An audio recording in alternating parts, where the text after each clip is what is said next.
Njia ya mafanikio. Njia ya mafanikio ni njia ngumu.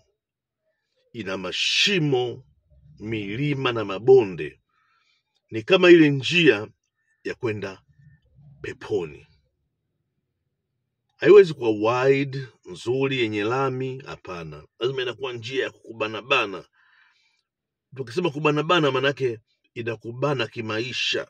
Unakuwa na discipline fulani ambayo ndio inakufanya hadi Mwenyezi Mungu tunasema amekufa huyu mtu, ameenda peponi. Njia ya mafanikio na yenyewe ina mashimo manini. Lazima uweze kuwa mwepesi ili uweze kupita yale mashimo. Gari likuwa na mizigo mikubwa, njia mbovu, hamwezi kutoboa. Kwa hiyo lazima gari liwe jepesi. Lazima wewe uwe mwepesi. Uongo unautupa. Wale marafiki wale ambao hawana mbele wala nyuma, kazi yao stori zao tu. Leo tunaenda kulewa wapi, tunafanya nini, tunafanya hii, kumsema mtu, kumsengenya, wale unawatupa.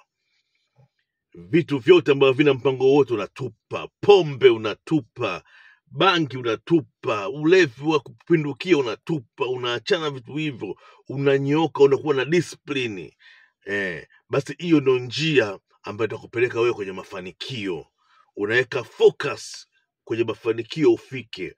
Unaweka planning zako, destination yako, mwisho wako utafikia wapi. Unaweka goals kwamba mimi hii kilomita 1 nitaipita kwa kupita njia hii, kwa kuwa na hali hii, kwamba my goals is nifike kilomita 1 nikiwa nishaacha kunywa pombe.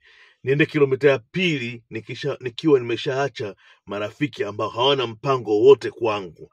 Naenda kilomita ya 3 nikiwa tayari nasaidia watu maskini ambao wana shida. Umeelewa bwana? Za ukweli, sio kuwanunulia watu pombe baa. Umeona?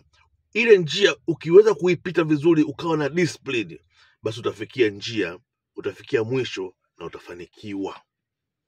Kwa hiyo njia ya mafanikio ni ngumu. Lazima uwe na discipline. Ujiwekee discipline, ujiwekee target, ujiwekee goals ili upite, ushushe mizigo yote. Mizigo ya wanawake, mizigo ya wanaume, kujiwekea magundu yote ushushe. Uwe mwepesi ili uweze kupita ile njia.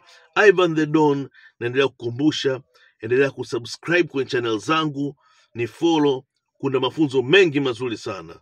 Nakutakia siku njema. Nakupenda sana. Naomba ushare na wengine ili wajifunze. Asante, bye.